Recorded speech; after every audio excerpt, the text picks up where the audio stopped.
Welcome into another edition of the Blue White Tailgate Podcast. Frank Bodani of the York Daily Record, Mike Gross of the Gross Rational Product, and Andrew Calista here to take you through another weekly episode inside Penn State Athletics. It's just us three guys here. No Zach Mills to join in and give us some great joke apparel impersonations. Yeah. Disappointing. Want to thank Zach Mills for coming on last week. Tremendous. Love the social media comments on the post about a guy who just didn't get his due and was always accountable to his own self and really was a face of the program for 4 years while he was at Penn State. So I want to give another shout out to Mr. Zach Mills for coming on the podcast last week. Penn State football news just coming out. Walter Camp preseason All-American list. Zane Durant, Big Vega, and Nick Singleton. Gentlemen, any surprises that Penn State puts 3 on the list for the Walter Camp preseason All-American? So is this like the semifinalists, or is this like the actual their preseason first team? Yeah, preseason. It's real. Good. That's pretty good to have all 3 of those guys. I mean, there's a lot of good defensive tackles in the country. I'm a big Durant fan, as I think we all are, but I would say that's a mild surprise. But hey, Penn State has a lot of good players. I mean, there's other guys there's other guys who are going to be a huge factor. Yeah, that's pretty cool for Zane Durant. That's the one that kind of sticks out to me.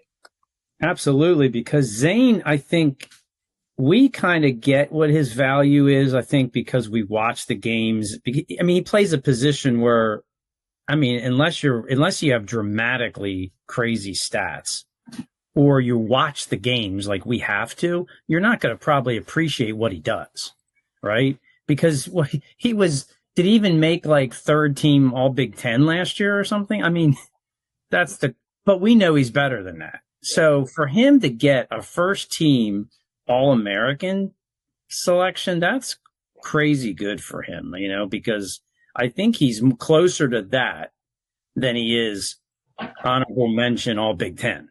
So, and I think he's huge for Penn State, how he performs and stays healthy this year. I mean, maybe one of the more important players on the entire team because of the position he plays in.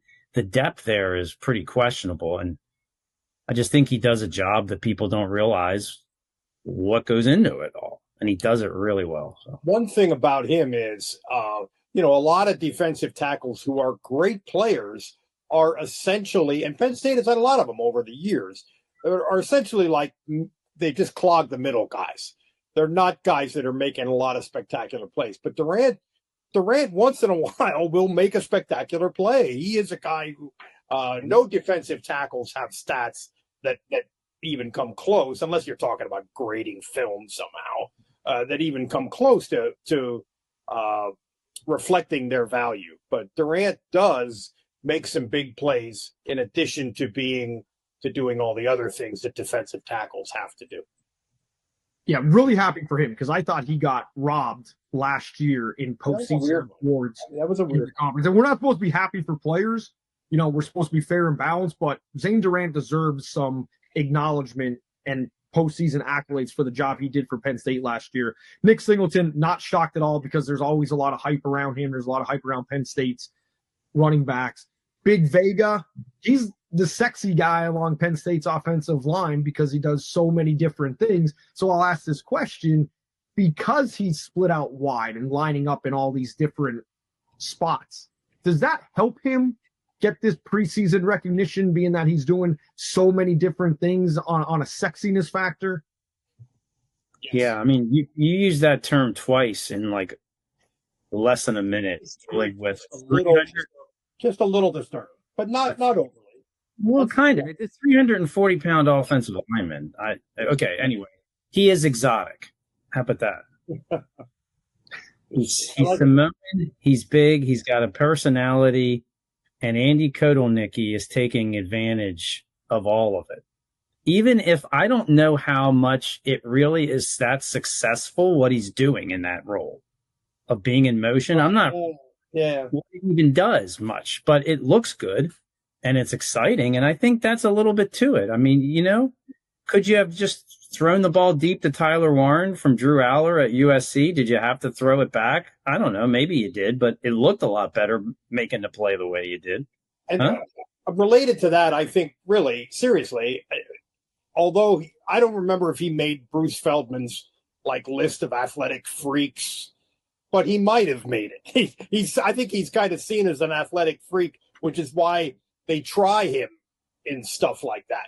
I think that's a little bit of why he is seen as having enormous upside. Okay, here's the other quick thing. So running backs, Nick Singleton's getting all the first team love. Katron Allen is not. But there's a lot of people that might think Katron Allen is just as valuable and in some ways just as talented, as good as Nick Singleton. Remember how he played against Notre Dame? Remember how he rumbled? And late in the year, yeah, that's true.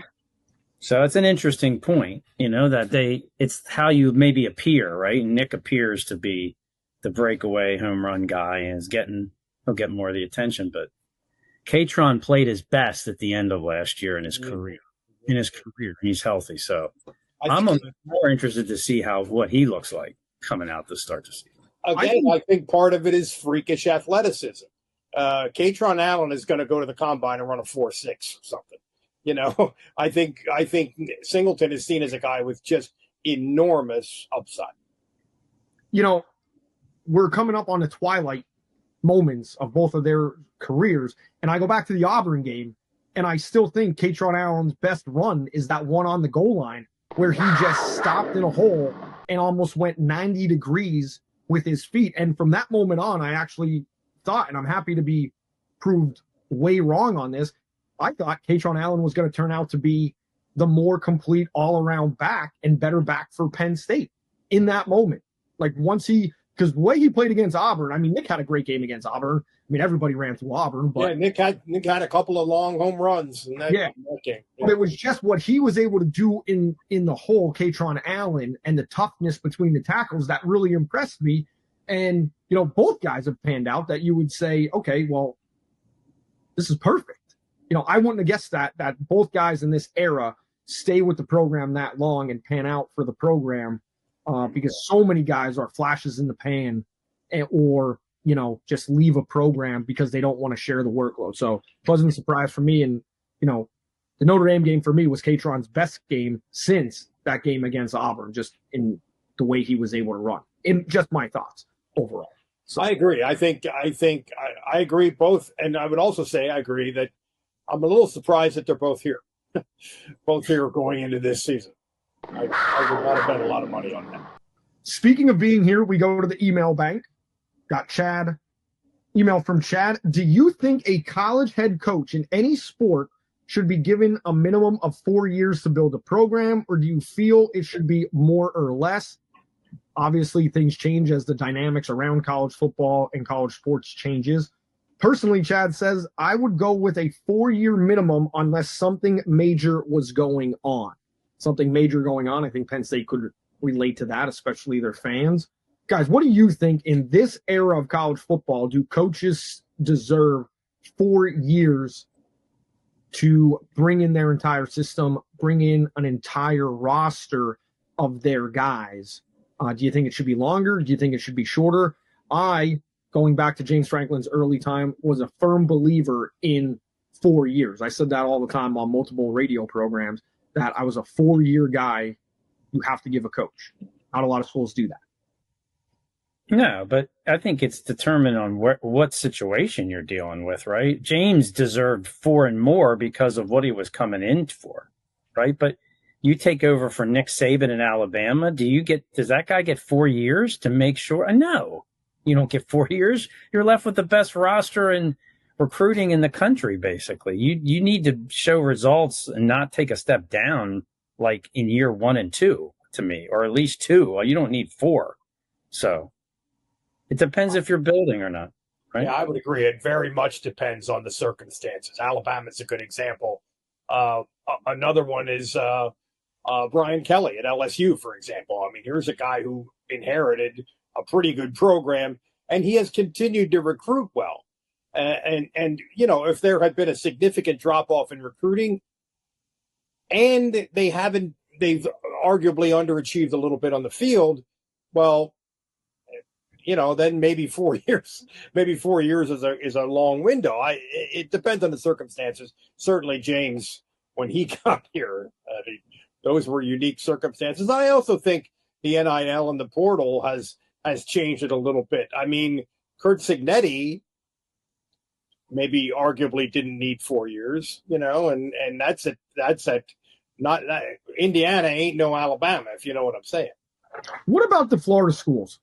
I mean, all the Florida schools are pretty much a wreck right now, relatively speaking, in terms of wins and losses. Florida State basically just lost everything.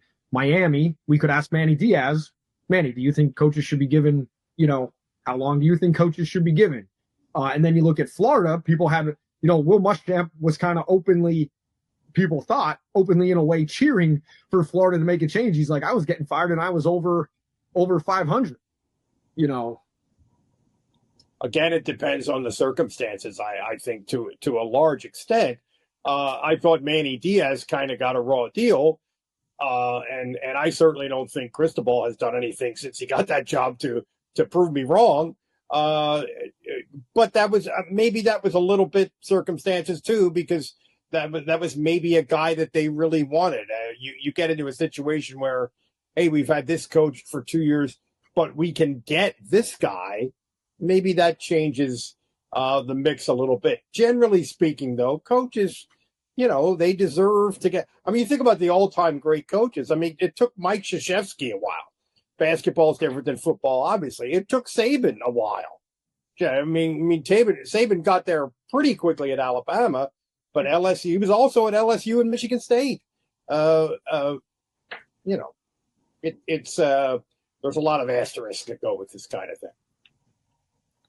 Good luck in taking one of the Florida jobs because of the scrutiny and the expectations. And if you take it, to me, it's like all bets are off. Kind of where you're dealing with. Way different than, say, going to Indiana or going to even taking steps down at Troy or somewhere that's out of the spotlight, right? I mean, to me, it seems like it should be kind of, more kind of lined up for what the expectations are. You to become the next coach of the Miami Hurricanes. You shouldn't be. I don't think you should be guaranteed anything, right? Because what's coming your way? What are the expectations? Yeah, the expectations are insane. And Florida's a little bit, you think about how much we talk about with James dominate the state. Well, nobody can even come close to doing that in Florida. Nobody can get 20% of that in Florida because in addition to those multiple programs in that state, everybody is raiding that state for talent. It's tough to dominate from a recruiting standpoint. Now, Florida got it going at the end of the year last year. And 2 years ago, Florida State was terrific. But is anybody going to become the monster top 6 or 7 program? It doesn't feel like that right now. To me, I don't know. No, it doesn't. I'm glad I extended that conversation to work in a Manny Diaz reference because I think we all love Diaz. I love that guy. You talk about hair. He was great for the media. He gives Frank a run for the money with the hair. I wish we would have gotten him a lot more to talk to. Yeah. Jim Knowles has better facial hair, though. Yeah, Jim Knowles has a okay, so give a man a shot. Give him a chance. Or you kind of what I'm going for with the beard, but can't achieve. I mean, come on. Manny's gone. He's like 3 coaches ago. Yeah, get him out of here. Forget Manny Diaz. Time to move on. We're moving forward. And just one quick point. I think that's, as James Franklin would always talk about what we're building and things like that, I think he does have to give a little bit to the fans and the behind-the-scenes money people at Penn State that could have pressured the athletic department, Sandy Barber, Board of Trustees. Penn State's expectations are different, and the fan base, yes, they want to win, but it's a different level of balance than what the Florida schools deal with. And I think James Franklin would be wise, as he was criticized, to say, hey, he was given the time, and a lot of that is because of the fans, even if they were a little vocal at times, and still vocal, as we saw at the Blue-White game. Recruiting. Penn State, kind of a little recap. Peyton Falzone, quarterback Nazareth, expected him to be a little bit of an athlete, tight end type, a little bit at Penn State. Switches his commitment to Auburn.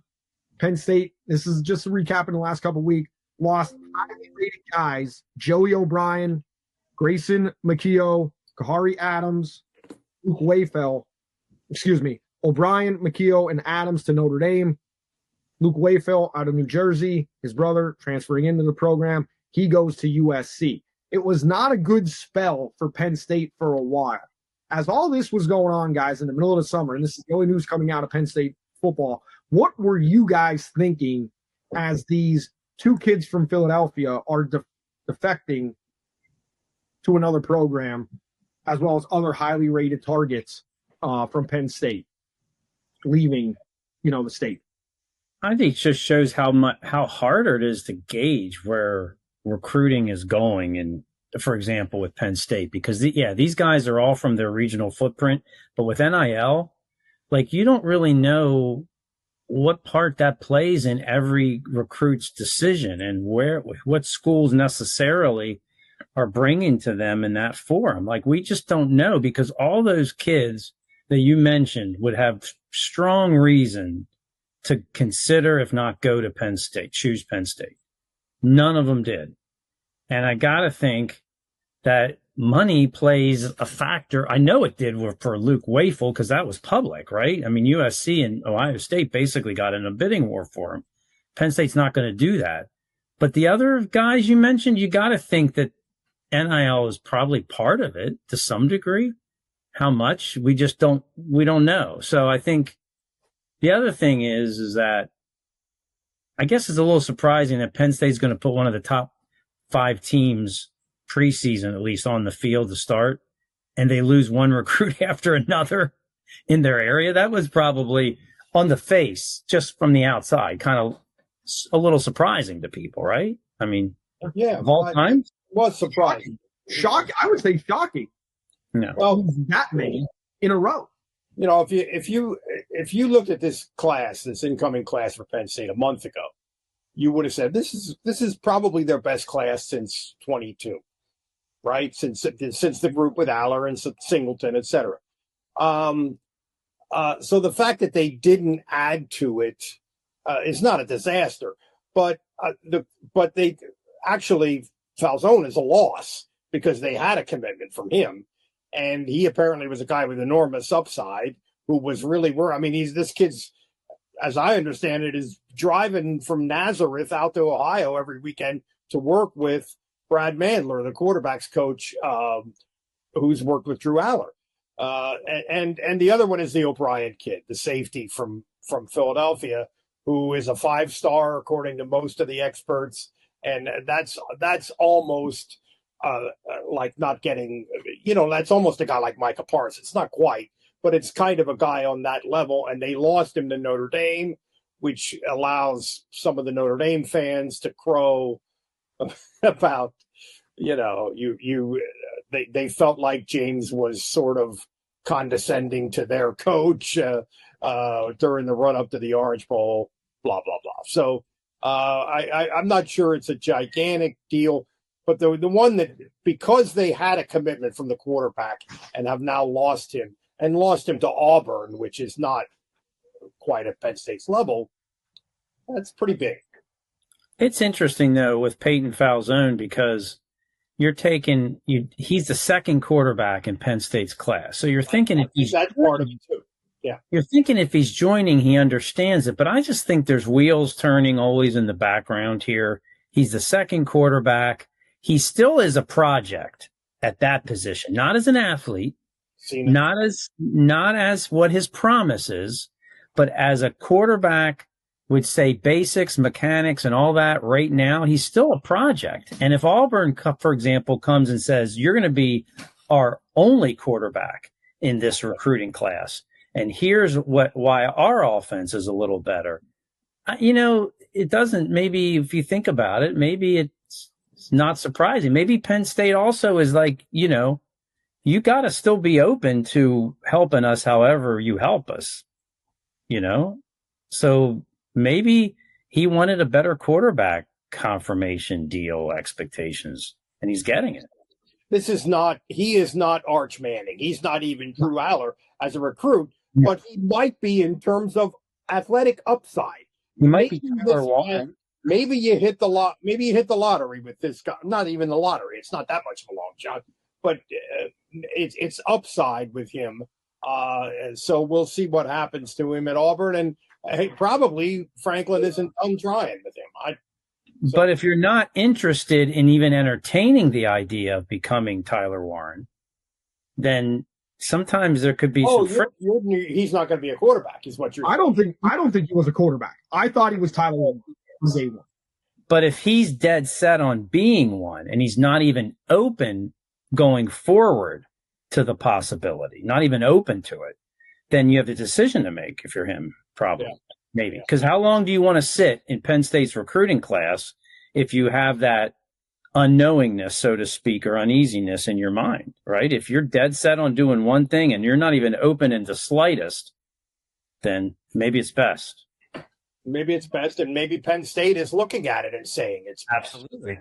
Yeah, we maybe don't want to get in a bidding war for a guy who we see as something of a project.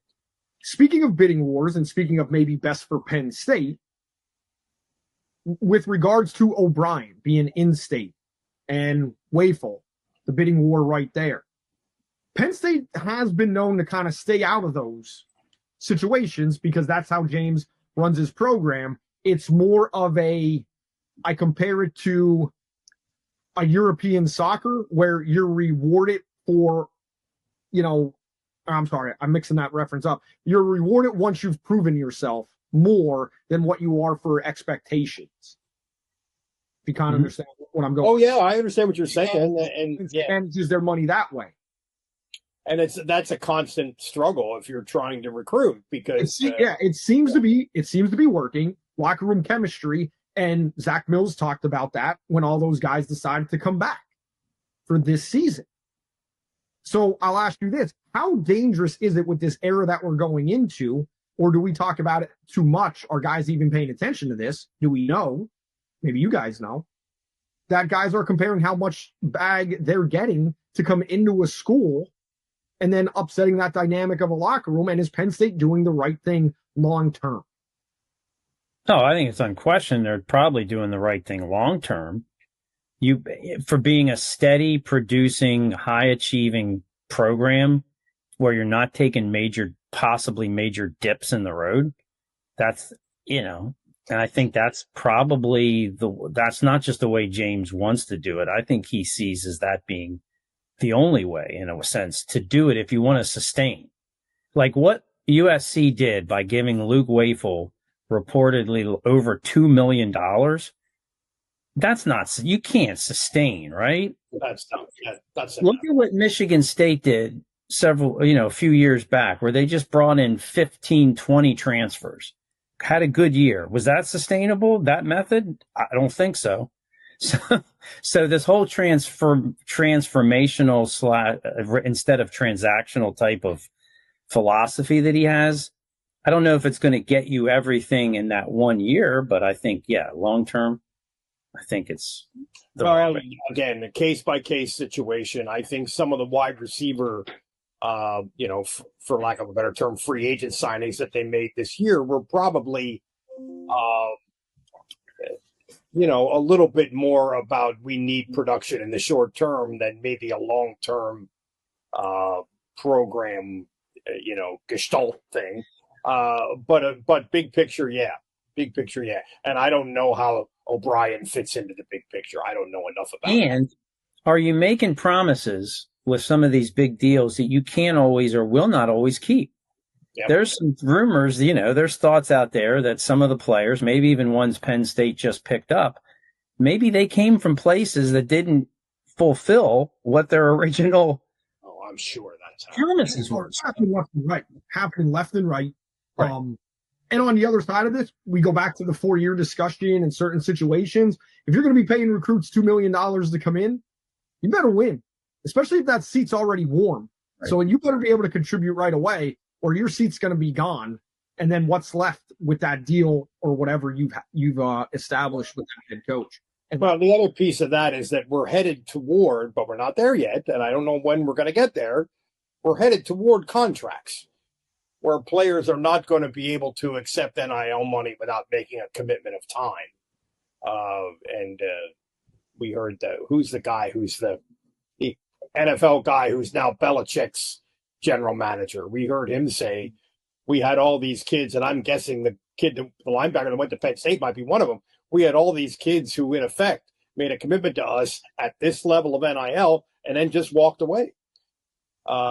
That's going to change, but I don't know when. Yeah, it should have came in like that.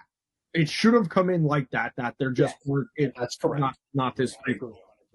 Yeah, we talked about what Penn State's lost, direction of the recruit or philosophy behind the recruiting and the NIL, the money that's been given out. Still got 22 guys in the class, and I encourage everyone, go check out Mr. Frank Bodani's excellent summation on the recent happenings throughout the week over at ydr.com. Frank, that was an excellent article. Lays it out perfectly. Great read.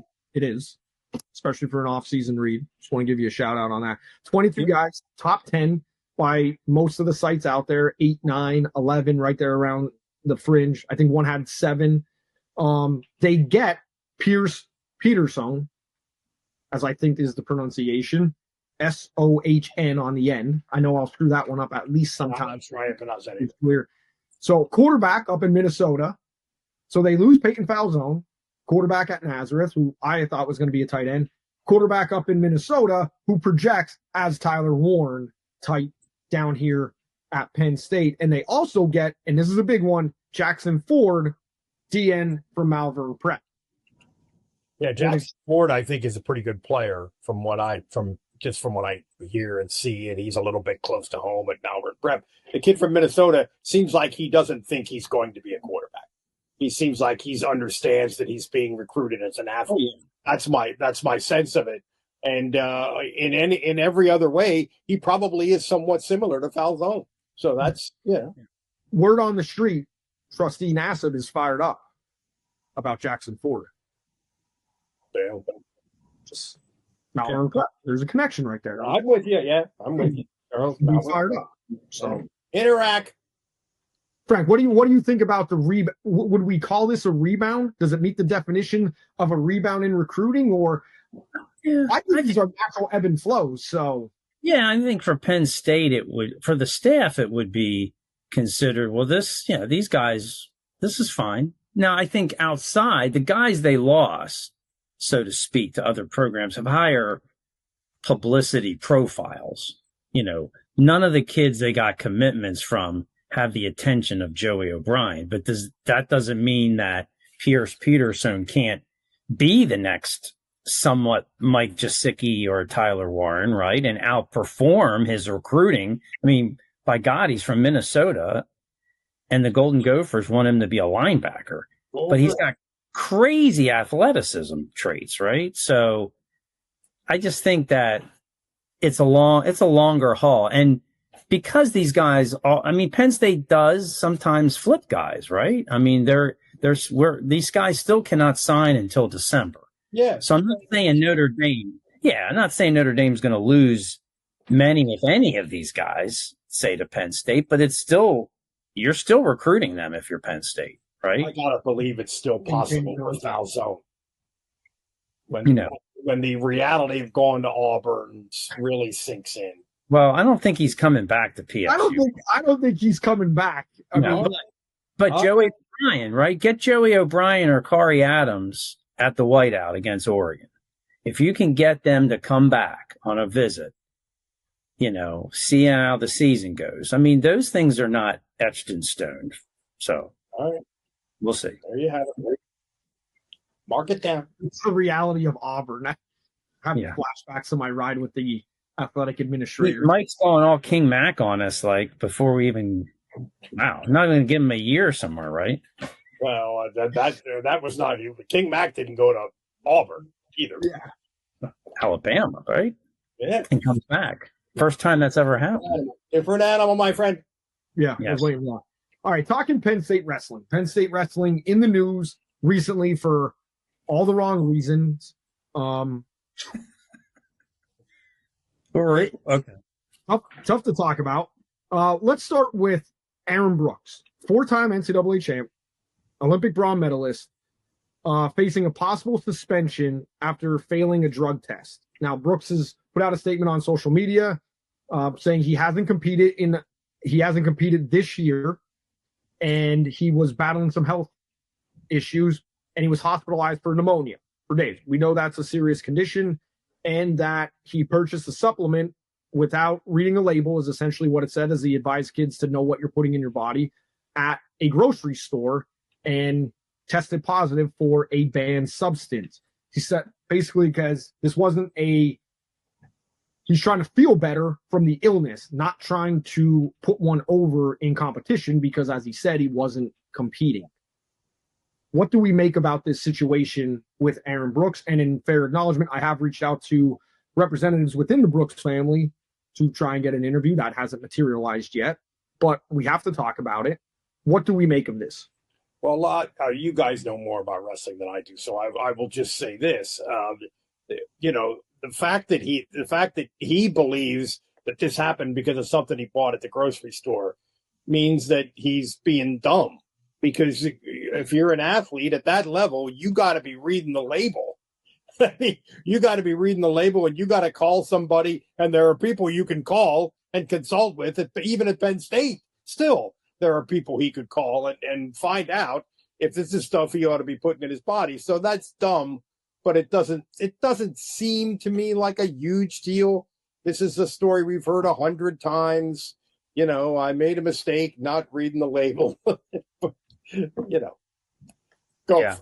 I'm not really sure at this point. See, this is the second time now this has happened to Aaron, because this happened to him before the Olympic trials with a medicine he was reportedly already taken for a health condition. Now, if you go through it once, how are you not? I guess part of me is like you. How are you not being very careful at anything you buy? Because it's not really maybe the way it should be. Should you be able to go to the Giant store and pick up something that's banned? I'm not sure you should be able to do that, right? Should you? Yeah, like that. Like if you're at GNC, that's one thing. Right, but this supposedly out of Wegmans, and I know Wegmans is the creme de la creme of grocery stores, but I mean, look at me. Like, I should not be able to go in and buy something like this and be like, oh man, if I accidentally got tested, I'm testing positive for something. Right. And so, it cuts both ways, I think. You got to be smarter, I guess, is a way of putting it, but he's not trying to gain an advantage in competition. So whatever he gets, suspension, if there is one, I think it's going to be minimal. He doesn't seem like he's quite ready to wrestle or perform anyway. I mean, he had double pneumonia. Yeah. I mean, for an athlete of his caliber to be in that condition, hospitalized, that's pretty serious, right? I mean, so I think he'll be fine going through this eventually, and we're not in the middle. It's fortunately for him, he's not leading up to some big competition such as the trials or the Olympics or something else. So in his statement, he says, upcoming generation, Mike, to what your point about being dumb, upcoming generation, always be mindful of what you put in your body. Ignorance kills. Well, a couple of things about buying this stuff in the grocery store. One, this stuff is not subject to approval by the FDA. Problem number one, because it's not really medicine. Yeah. Big beautiful bill probably should have a revision in there. Well, for it's not bringing politics in it. I'm just saying there's a lot of things that the government can do, should do, FDA, things like that in regulation. And that's always a story about these are unregulated substances. And we've seen this with ephedra, Major League Baseball players back in the early 2000s. People were dying because some of these things were not regulated. That's right. And it's also true that a lot of the stuff that you can, like the pre-workout powder and stuff, I use this stuff myself. And this before I go to the gym in the morning, and it says on there, this will get you banned from Major League Baseball. And it's stuff that everybody who, I'm not trying to make it sound like I'm, Mr. PED here. That's laughable, obviously. But But you know what I'm saying. That stuff is readily used by a lot of people for recovery, for a little boost of energy, et cetera, when they go to the gym. And it technically, the regulations about what you can't get away with as an athlete are pretty serious. The oversight by the government, which I just mentioned about the FDA, of this kind of stuff is not serious. It's not serious at all.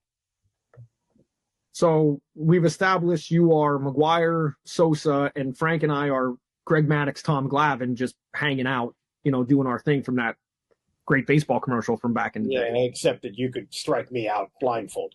There we go. Other Penn State news. Collegian had an article,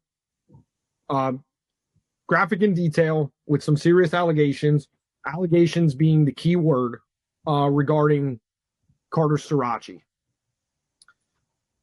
Just what do you guys make of the article? Because with what's in the article, to me, it hasn't been picked up by any more reputable, and I'm not using that word reputable to slam anybody. I'm not saying it like that. But what's in the article you would think would be picked up by multiple outlets, other things. There's not been any confirmation from police, any other sources, university. So, Frank, starting with you, what do you make of this Collegian article and the noise around Carter Starocci? Serious noise around Carter Starocci. Well, I mean, allegations a lot of times are intriguing, right? But as a journalist, to me, what are you using to back up the allegations before you print a story? And typically, is there a police report? Is there some type of legal action? Is there a lawsuit? Is there something tangible beyond what he said, she said? So, who knows if what part or all or none of this is true, but you can see why major news outlets are not touching this, because there's nothing at the moment to solidly go on to report what someone like 5-time national champion Carter Starocci, or anyone else for that matter, did. I mean, we just don't know for sure. So I was a little surprised when I read the story. I'm kind of looking for the affirmation here, and I never found it. It's not there. So it just makes you just wonder. You're kind of out there in the wind. And so it's hard to know exactly what to make of it at the moment. My knowledge of the Daily Collegian over the years is that it's been a pretty good, pretty serious paper publication that does really serious reporting, and this seems to be a little bit lacking in that regard. I mean, think of all the things that they've reported over the years that involve police reports. There's no, I don't see that in this story. I don't see that kind of stuff. It doesn't feel to me like it was as well reported as you would suspect. And does the Collegian, which has a different relationship with Penn State University in terms of funding and things than it used to, does it have a different kind? Does it have less oversight than it used to? Well, maybe. And you know what? It's also, you're dealing with gray areas here with athlete behavior. Some of this is based on hazing type of situations, right, which are gray to begin with. And we saw, though, when people had to write about with the football team a few years ago with Micah Parsons, when there's a lawsuit coming at the university and the coach and players, well, you have no choice but to report what's going on here in that regard. But because the lawsuit is a fact. Right. Yes. We don't, there's similarities in this, but we don't have that. You don't have it. We don't have it, at least at the moment. We don't have it. The kid or anything else, we don't have it. This all triggered by, or what we think is triggered by, at least from the outsider's perspective, a lot of social media posts relating to people that were in the program. Paul Bartlett, Penn State wrestler, he has a social media post out to Christine Piles of Flow Wrestling where I'll just read the end of his statement. Some people might be divided thinking they have to choose a side. Let me be clear. The sides are not me versus anyone else. The sides are wanting more information uncovered and misconduct within the sport to be eradicated versus remaining silent in hopes that all of this goes away. And of course, some of the allegations in this are pictures being taken at inappropriate times within the locker room and hazing / bullying type of behavior that would be taking place on the mat. I wanted to mention the name AJ Ferrari because he has had issues in the past, and he took heat, and Carter Starocci called him out. AJ Ferrari, as he's gotten older, he is completely silent in this. And I find that refreshing from an athlete and somebody who is outspoken on social media being completely silent in that. So I will say AJ Ferrari, as his career has gone forward, much more mature. And Starocci has a little bit of pro wrestler in him too, in terms of his interviewing style, and maybe Ferrari is making the same calculation that we're making about this story. Which is a perfect segue, Mike, because I wanted to bring up Starocci is an outlier when it comes to the Penn State wrestling program in terms of personality, flamboyancy, outspokenness. Is it possible that he was given too much latitude within the locker room?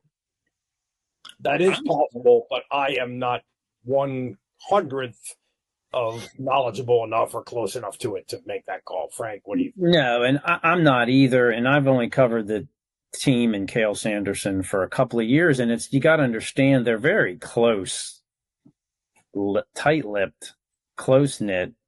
They are the anti-publicity machine at Penn State for Penn State wrestling.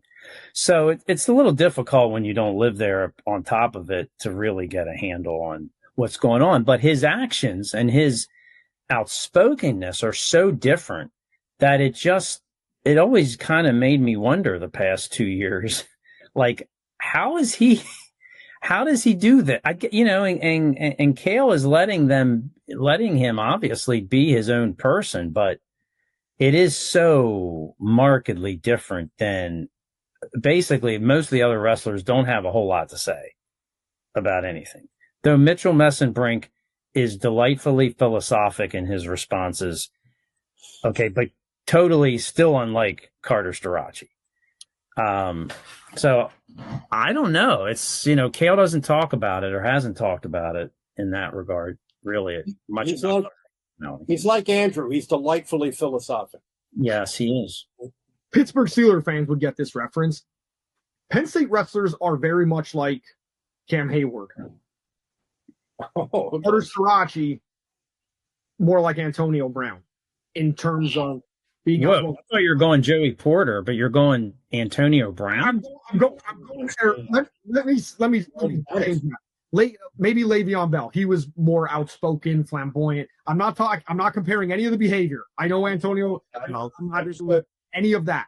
I'm just talking about when I'm sent out to cover an AFC Championship game press conference, and Antonio Brown is Instagramming a haircut, and people are yelling at him because he's an hour and a half late to the media room, and then it's like, I think it was Mark Caboli, are you getting paid for your Instagram? It is one of the greatest presser availabilities I was ever a part of, and my head was on a swivel because I was just like, Mike Tomlin was great, it's cool, but I'm just saying Cam Hayward is very much business oriented.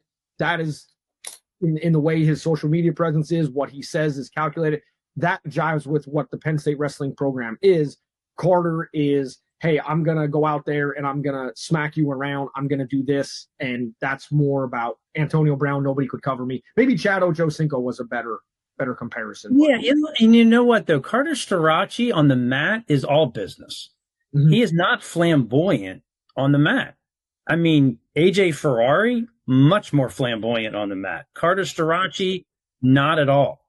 So it is interesting that he doesn't, it's in the interviews where he just wants to speak his mind beyond what I think most people have. But you know what I'm saying? So it's an interesting dynamic there that he's not really that flamboyant personality when he's performing at all.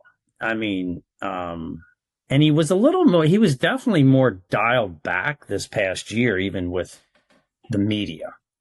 But what this all means, you're dealing with America's top sports dynasty. So even though wrestling is out of the top spotlight, so to speak. I mean, it does shine. I mean, it is. Everybody's paying attention where this goes to. Where does it go? Like, what possible? I mean, that's an unfair question because we don't know legal action. So, I mean, the police don't seem like, unless some other things go forward, as far as like the so-called, stealing of items or whatever. It doesn't sound like police are investigating theft. I don't know if law enforcement at this point is getting involved in any of this. So that's hard to say. Yeah, the lack of evidence of any kind of involvement in this from law enforcement is the big thing. It's the gorilla in the room here. I mean, you just don't know what to say about it, and I think that fact is what makes any reasonable person leery about it. Eventually, regardless of if law enforcement says anything, does Penn State at any point, do they have to make a statement because people in the wrestling community are frothing at the mouth and they're drawing a line from Mike McQuarrie and Jerry Sandusky? They draw a straight line through and it just comes back as, well, this is just typical Penn State behavior. So that's the question. Does the university at any point have to address this article? Oh, I don't think so. I mean, think so as things stand now. Right, where exactly. we are right now, I don't think so. No, something else would have to come out. There would have to be more, to me, involved. And probably something more substantially, like we were saying, legally and law enforcement wise, for Penn State to make a statement and address it. Because right now, I'm not sure what you address at this moment. Well, one interesting piece of this, at least if you're interested in journalism, is what this does for the Daily Collegian's relationship with the athletic department going forward. I mean, that kind of stuff, which I don't know, but it'd be interesting to see. Yeah. I've been on the side of a mistake where I walked off a plane from Mexico, coming off my quick honeymoon of 4 days because Penn State was playing Ohio State back in 2019. And I got off a plane. My phone was blowing up. Somebody was injured. It was Michael Bennett. I talk about the incident all the time. And I relayed information to somebody, had somebody confirm information that a player at Penn State was hurt, carted off, and didn't practice on a Thursday and wasn't going to be available on Friday. I conveyed it write the information as, if he doesn't play, this is the rotation that Penn State would go with along the offensive line. Between me running to a news station, to my house, out to a high school football game, putting together a live sportscast, it was misconstrued as he is 100% out, and this is the rotation that Penn State is going to play. I know that there were writers on the Penn State beat that were stopping along the turnpike to try and confirm this, and it was written wrong, my responsibility, and I kind of paid for that. I got slapped on the wrist a couple times by Penn State. Michael Bennett did end up playing, was a little bit hobbled, but did play a full game against Ohio State in 2019. So I've been on the side where I passed along information and didn't pass it along in the correct manner, clear manner, and then didn't do my due diligence before it was hit published to actually read over in a rush. So I wonder if there are people in the athletic department who still remember that, or who still consider that significant in terms of the way they perceive you. I mean, I don't know that's true, but I'm sure there's at least one. I just wonder. I don't know. There's at least one because I have a text message. So okay, all right. That's always it came and went. Whatever, but the best you could do is own up to a mistake. It was a mistake, and that you try to move on. We've all made it. Perfect ending spot. So that's my caution against the article that comes out is mistakes are made. Allegations at this point regarding Carter Starocci, and it's something that will be monitored closely, I'm sure, by a lot of watchful eyes. So we'll see where that goes. Guys, that's all. Penn State recruiting in football and Penn State wrestling news for not all the right reasons, which is a rare occurrence in that world. So reach on out to the show, BlueWhiteTailgatePawcast at gmail.com. We appreciate Chad's email to start the show this week. Watch us on YouTube, Apple, Amazon, wherever you get your podcast. Podbean. For Frank, Mike, I'm Andrew. We will see you next time we get it done. Have a great one, everyone. Stay cool in the heat.